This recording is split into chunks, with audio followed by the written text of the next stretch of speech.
Hello guys, आज हम लोग करने वाले हैं चैप्टर नंबर 5 ACCA F8 का। ठीक है, ACCA F8 और रिस्क चैप्टर होने वाला है, इंपॉर्टेंट चैप्टर होने वाला है। तो फटाफट से देख लेना। और यार एक बात वापस से बोलूँगा, रिवीजन वीडियो है तो आप लोग पहले एक बार चैप्टर को कर लेना और उसी के बाद देखना। ये मत देखना कि यार पहली बारी में ही आप लोग सीधा चैप्टर देखो तो फिर अच्छे से आपको समझ नहीं आ सकता। बाकी अगर पहले कर चुके हो, रिवीजन के लिए देख रहे हो तो यार बहुत बढ़िया होने वाला है आपके लिए। फटाफट से स्टार्ट करेंगे। ऑडिट रिस्क में आपको पता होगा, डेफिनेशन की बात करें तो the risk of issuing an inappropriate audit opinion. आपको लगता है कि आप एक गलत ओपिनियन दे दोगे कि कंपनी ठीक है लेकिन आप बोलोगे कंपनी खराब है। आपको लगेगा कंपनी खराब है लेकिन आपने बोल दिया कंपनी ठीक है। ठीक है, तो ये सब रिस्क जो कि आपके ऑडिट ओपिनियन में जो है वो इनअप्रोप्रिएट कर सकती हैं, तो वो हो गई आपकी ऑडिट रिस्क के अंदर देखो तीन रिस्क आ गए हैं, यहाँ पे आपको दिख रहा होगा। एक होता है इनहेरेंट, एक होता है कंट्रोल और एक होता है डिटेक्शन रिस्क। इनहेरेंट रिस्क जो होता है वो क्लाइंट की वजह से होता है कि ये रिस्क किसकी वजह से आ रहा है, क्लाइंट जिसका भी हम ऑडिट कर रहे हैं उसकी वजह से। कंट्रोल रिस्क भी किसकी वजह से होता है, क्लाइंट की वजह से। लेकिन जो डिटेक्शन रिस्क है वो किसकी वजह से होता है, ऑडिटर की वजह से। अब हम इसको पूरे अच्छे से पढ़ेंगे कि क्या क्या होते हैं। इनहेरेंट रिस्क वो होते हैं कि दो the susceptibility of a balance to misstatement before. देखो, अगर हम यहाँ पे मैं आपको थोड़ा सा ऐसे चार्ट बना के थोड़ा दिखा के चलूँ। देखो, यह मान लो कि ये वाली स्टेज है, ये वाली स्टेज, ये 1, ये 2 और ये 3। ठीक है, ये तीन स्टेजेस हैं हमारे पास। इस स्टेज में जो है वो कंट्रोल नहीं लगे। ठीक है, यहाँ पे कंट्रोल जो है वो नहीं लगे, अभी हमारे कंट्रोल नहीं लगे, अभी हमारी नॉर्मल एंट्रीज वगैरह ये सब चीज़ें पास हो रही हैं। तो इधर कंट्रोल्स नहीं लगे हैं, यहाँ पे बीच में आपके कंट्रोल जो है वो लग रहे हैं।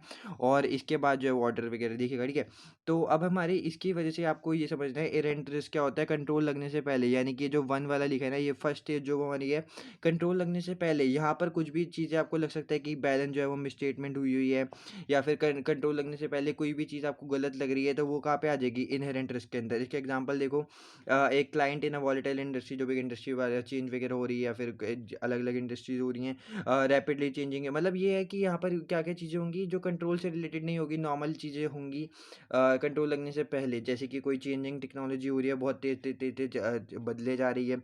कॉम्प्लेक्स अकाउंटिंग ट्रीटमेंट है, आपको पता ही नहीं है यार कि आपको इसका क्या करना है, कि क्या चीज़ आपको लाइबिलिटी दिखानी है, क्या चीज़ आपको एसेट दिखाना है, आपको यही नहीं पता चल रहा है वो चीज़ों के बारे में। तो वो क्या हो गया, इनहेरेंट रिस्क, क्योंकि अभी कंट्रोल वगैरह थोड़े लगे, उससे पहले ही आपको अकाउंटिंग स्टैंडर्ड ये सब चीज़ें नहीं समझ में आ रही हैं। तो ये आ गया हमारी फर्स्ट स्टेज के अंदर। ये फर्स्ट स्टेज अकॉर्डिंग टू ये जो आपका चार्ट बना है। ठीक है, ऐसा बाकी वहाँ पे बुक में नहीं बता रहा कि फर्स्ट स्टेज क्या है। ठीक है, यहाँ पे आप इसको थोड़ा सा समझ सकते हो।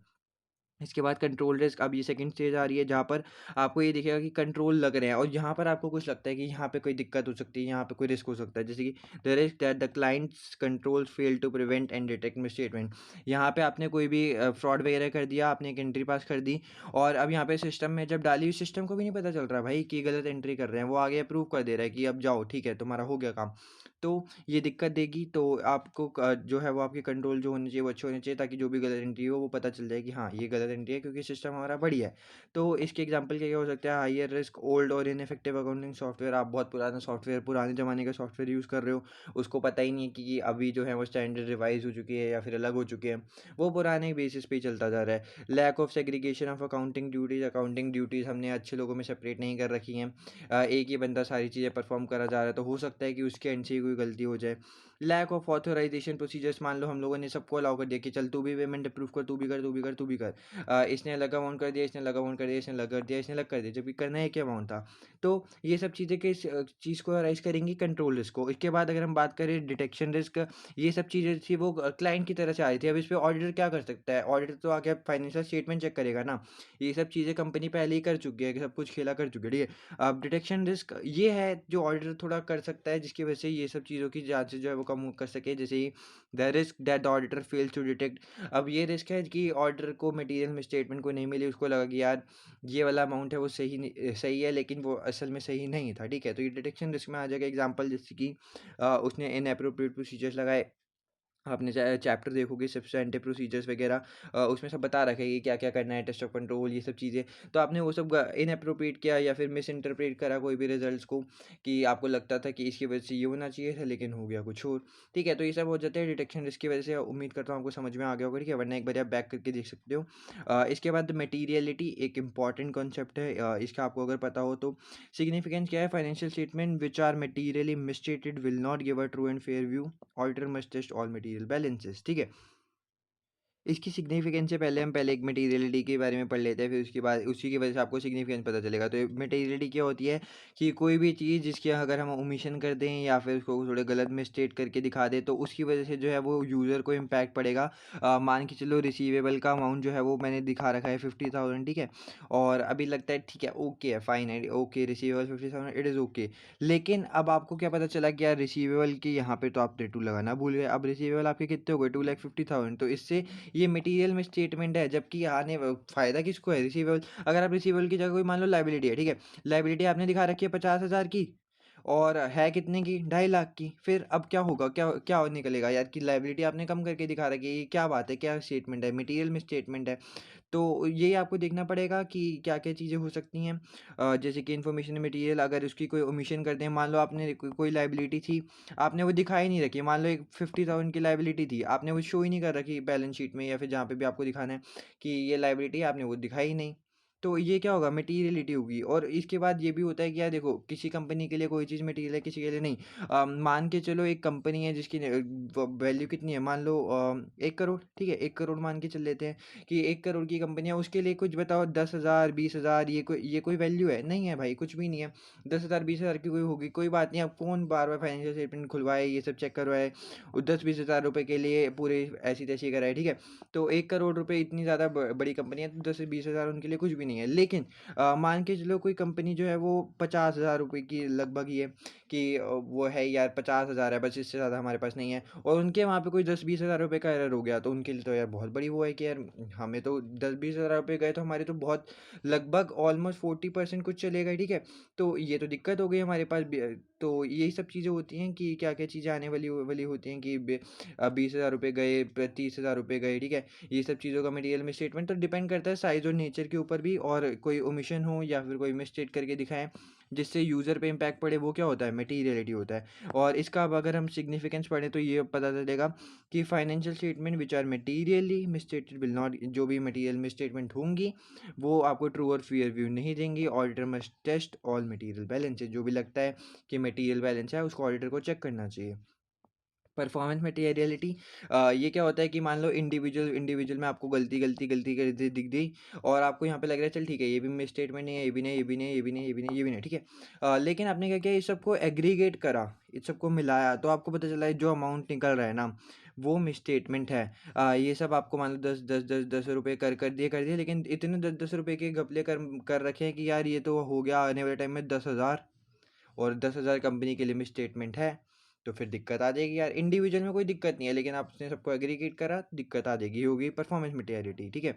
और इसके बाद अगर हम बात करें तो assessing materiality is a matter of professional judgement, ये प्रोफेशनल जजमेंट है यार, and is not a mechanical exercise. अब मैं एक ऑडिटर हूँ, मैं जा रहा हूँ, ठीक है, और मेरे को लगता है कि यार ये जो है वो मिसस्टेटमेंट होनी चाहिए, इससे ज़्यादा अमाउंट होगा तो बस ख़त्म है, ये मिसस्टेटमेंट में मानूंगा और अपना ओपिनियन उस हिसाब से दूंगा। आप ऑडिटर, आपको लगता है कि यार ये अमाउंट होना चाहिए, मेरे को लग रहा है ये मेरी प्रोफेशनल जजमेंट है, वो आपकी प्रोफेशनल जजमेंट होने वाली है। जजमेंट जो है वो वेरी करती है ह्यूमन्स टू ह्यूमन, और जैसा भी होगा, जो भी आपको सोचने पे लगता है कि यार ये होना चाहिए, वो होना चाहिए, और वैसे आप बता देते हो कि ये मटेरियल है, ये नहीं है। Each company must be consider with reference to it unique circumstances and the information needs of the users और फाइनेंशियल स्टेटमेंट। आपको सबकी कंपनी की नीड वगैरह पता होनी चाहिए, उनके सर्कमस्टांसेस पता होने चाहिए, उनके यूजर्स की नीड पता होनी चाहिए जिन जिनको यूज़ करना है, तभी आप बता सकते हो कोई चीज़ मटेरियल है या फिर कोई चीज़ मटेरियल नहीं है। फाइन। एग्जाम में आपको बैलेंसेस दे रखे होंगे, आपको बताने हैं, देखो अगर आपको रिवेन्यू, प्रॉफिट बिफोर टैक्स और टोटल एसेट, आपको ना क्वेश्चन में बोल देते हैं प्रॉफिट बिफोर टैक्स कितना है, टोटल एसेट्स इतने हैं, और रेवेन्यू आपका इतना है, ठीक है। और आपको उसका हाफ पर देख लो ना, अगर कोई भी आपको एरर लग रहा है रेवेन्यू के हाफ परसेंट यानी कि 0.5%, इससे कोई भी ज़्यादा है ना, तो मान के चलो कि वो मटेरियल है। अगर प्रॉफिट बिफोर टैक्स के 5% से ज़्यादा है, यानी कि प्रॉफिट बिफोर टैक्स मान के चलो आपका कितना है, ठीक है। अभी हम एग्जाम्पल ले लेते हैं 100 है, ठीक है। तो 100 का 5% कितना होता है, 5। अगर आपके 5 से ज़्यादा कोई भी एरर हो रहा है तो क्या है, वो मटीरियल है। 1% ऑफ टोटल एसेट हो गया, मतलब 100 ये ले लेते हैं, एग्जाम्पल है, ठीक है। अगर 100 में से एक, ठीक है, एक अमाउंट से ज़्यादा कोई भी आपको लग रहा है तो वो मटेरियल है टोटल एसेट्स के हिसाब से। तो ये सब आपको जो है वो क्वेश्चन में पूछ सकते हैं, और आपको चेक करना होगा कि रेवेन्यू के 0.5% से ज़्यादा है तो भाई वो मटेरियल है। प्रॉफिट बिफोर टैक्स के 5% से ज़्यादा है, मटेरियल है। 1% टोटल एसेट से ज़्यादा है तो मटेरियल है। मिस स्टेटमेंट की अगर हम बात करें, डिफरेंस बिटवीन अगर देखो आप लोगों ने फाइनेंशियल स्टेटमेंट बता रखा है कि अमाउंट होना चाहिए 10,000, और आपको लगता है कि आपने रिकैलकुलेट वगैरह करा, रीपरफॉर्म करा, ऑडिट वॉडिट करा, आपको लगता है कि यार कि इस चीज़ की वैल्यू जो है वो 15,000 होनी चाहिए, ठीक है।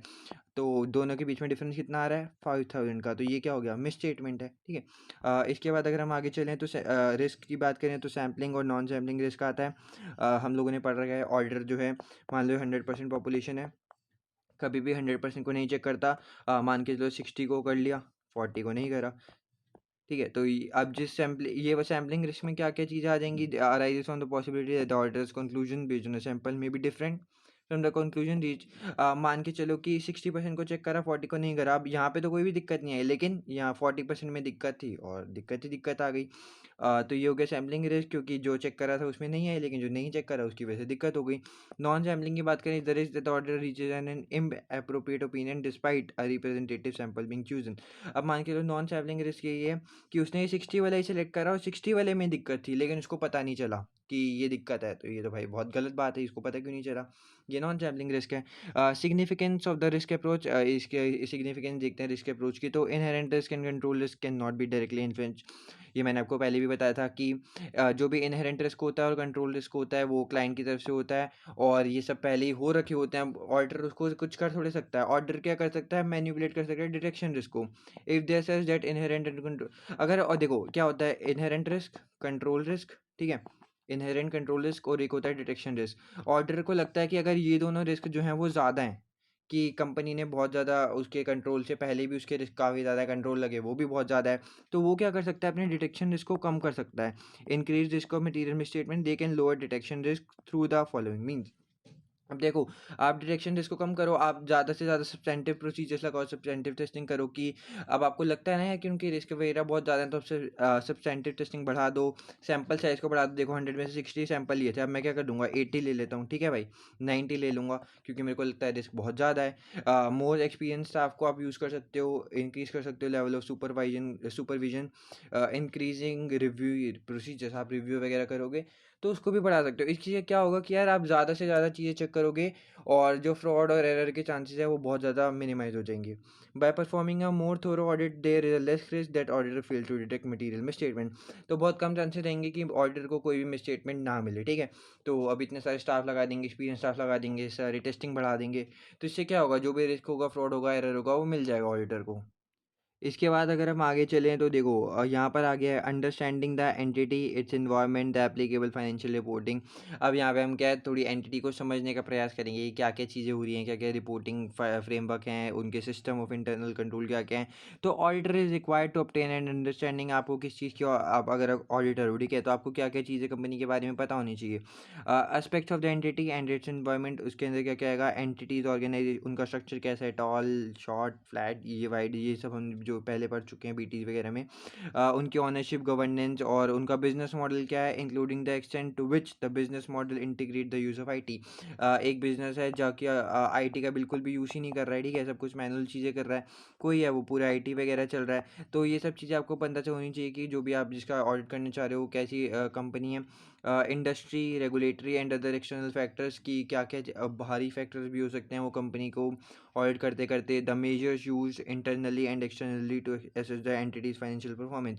आप क्या क्या देख सकते हो कि जो भी मेजर यूज़ किए गए हैं एक कंपनी के अंदर या फिर कंपनी के बाहर, ताकि आप क्या एक्सेस कर सको फाइनेंशियल परफॉर्मेंस की, क्या क्या कंपनी की फाइनेंशियल टर्म्स में क्या क्या परफॉर्मेंस है, ठीक है। एप्लीकेबल फाइनेंशियल रिपोर्टिंग फ्रेमवर्क को and whether the entities accounting policies.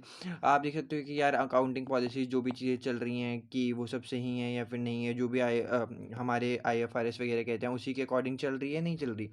Competent components of the entity system of internal control and control efficiency। तो आपको ये भी देखना है कि यार एंटिटी के सिस्टम का कंपोनेंट्स क्या क्या हैं, और कंट्रोल डेफिशिएंसीज क्या क्या आ सकती हैं। इसके बाद आइजा 315 जो कि रिवाइज किया गया था 2019 में, identifying and assessing the risk of material misstatement. ये जो है वो आइडेंटिफाई करता है और असेस करता है रिस्क ऑफ मटेरियल मिसस्टेटमेंट, जो कि ROMM हम इसको बोल सकते हैं शॉर्ट फॉर्म में, ठीक है, risk of material misstatement. The auditor will use this understanding to assess the risk and design further audit procedures in respond to this. अब आपको रिस्क पता चल रहे हैं, अब आपको पता चला कि यार ये कंपनी के अंदर रिस्क है कि एक ट्रेड रिसीवेबल है, बहुत टाइम से पैसे ही नहीं दे रहा है यार भाई, क्यों यार मेरा पैसा लेके बैठा रखा है, अब ये आपके लिए रिस्क है, अब आपको इसका क्या रिस्पॉन्स तैयार करना चाहिए। एज ऑडिटर आपको बताना है information use to obtain this understanding can come from, ये सब जो इन्फॉर्मेशन है वो किस चीज़ के अंडरस्टैंडिंग के लिए काम आ सकती है, ऑडिट फर्म की, ऑडिट क्लाइंट के, एक्सटर्नल सोर्सेज जैसे कि इंटरनेट, इंडस्ट्री डाटा, ये सब चीज़ों को भी पता होना चाहिए ना कि यार क्या क्या रिस्क आ रहे हैं कंपनी की वजह से, और इंडिविजुअल्स ऑडिटर्स ऑन एक्सपीरियंस, ठीक है। तो ये सब चीज़ें जो हैं वो ला सकते हैं हम कंसिडरेशन में। इसके बाद रिस्क असेसमेंट प्रोसीजर्स के बारे में बात करें तो ISO 315 requires auditors to perform the following procedures to understand the entity and its environment. तो ये सब चीज़ें बताता है आईएसओ 315। और inquiries with management others within the entity, आपको रिस्क असेस करना है, ठीक है। तो क्या कर सकते हो, इंक्वायरी कर लो मैनेजमेंट के साथ, और बाकी जो भी एंटिटीज़ के अंदर के बंदे आते हैं, एनालिटिकल प्रोसीजर्स करो, ऑब्जर्व करो कि आपको क्या क्या लगता है कहाँ पे रिस्क हो सकता है। जैसे कि कंट्रोल प्रोसीजर्स, आपको लग रहा है कि यार ये कंट्रोल तो ख़राब कर रहा है बहुत, यहाँ पे रिस्क हो सकता है। इंस्पेक्ट करो कि strategic documents and procedural manuals, ये सब चीज़ें आप देखो, और रिस्क को असेस करने का थोड़ा ट्राई करो, ऑब्जर्व करो कि आप कंपनी में जाते हो, देखो यार ये चीज़, ये वाली चीज़ है ना यार, ये इधर दिक्कत हो रही है, ठीक है। एनालिटिकल प्रोसीजर्स के बारे में बात करें, इसके अंदर आप मेन कंपैरिजन रेशियोज ये सब चीज़ें देखोगे। जैसे कि basic compulsory for planning and risk, देखो 3 चीज़ आती हैं। सबसे पहले आप प्लानिंग करोगे, यहाँ पे भी एनालिटिकल लगेगा। बीच में आप जब ऑडिट पूरा कर रहे हो, ऑडिट करते वक्त सब्सटेंटिव वगैरह ये सब चीज़ें करोगे, वहाँ पे भी आपका एनालिटिकल लग सकता है। अब आपका ऑडिट हो गया, रिव्यू हो रहा है, कंप्लीशन हो रहा है, ये सब चीज़ों में भी क्या है, और ये एनालिटिकल प्रोसीजर लगने वाला है, तो हर जगह पे यूज़ होता है। इसके बाद अगर हम बात करें तो इन्वॉल्व रेशियोज कैलकुलेट करना, ट्रेंड्स को, और जो भी फिगर्स टोटल वगैरह ये सब चीज़ें आप देख सकते हो। कंपैरिजन्स करने के लिए भी काम आ सकता है कि प्रायर ईयर से कर लो, बजट से कर लो, इंडस्ट्री एवरेजेस से कर लो, ये सब चीज़ें कर लो।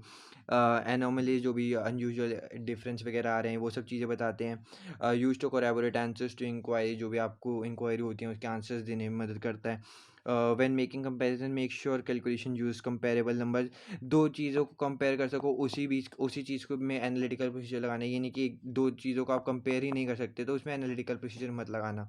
जैसे कि number with similar components from one year to next, अब यहाँ पर है एक चीज़ का 1000, अगले ईयर भी 1000 है, दोनों में कंपैरिजन क्या ही करोगे, ठीक है। तो इसमें एनालिटिकल प्रोसीजर नहीं लगेगा।